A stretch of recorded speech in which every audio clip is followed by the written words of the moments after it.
After Adam and Eve were sent out of the Garden of Eden, life was no longer perfect, but God still loved them.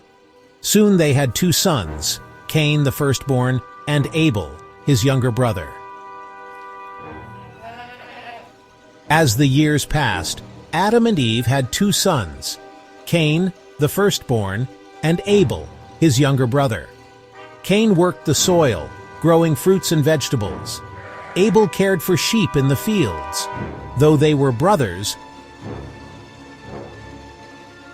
one day, Cain and Abel each brought an offering to the Lord.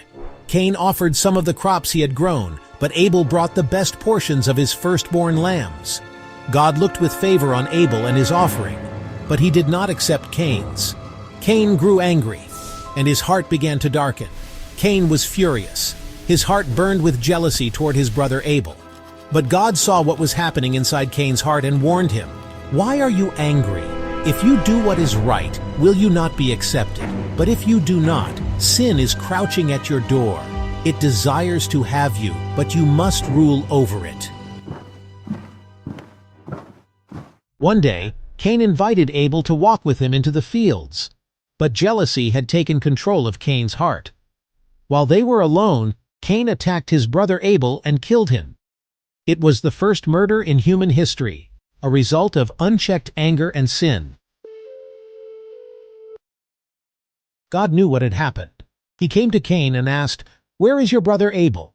Cain answered, "I don't know. Am I my brother's keeper?" But God saw the truth.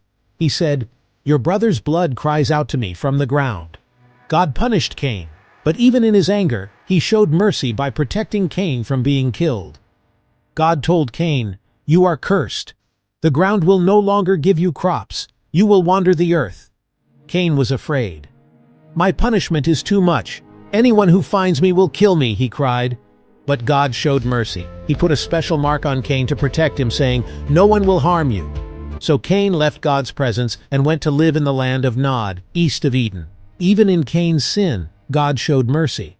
This story reminds us that God sees our hearts and calls us to love, not hate, to give our best, not leftovers, to live in peace, not anger. Cain chose jealousy and rejection, but we are invited to choose God's way, a way of love, obedience, and grace.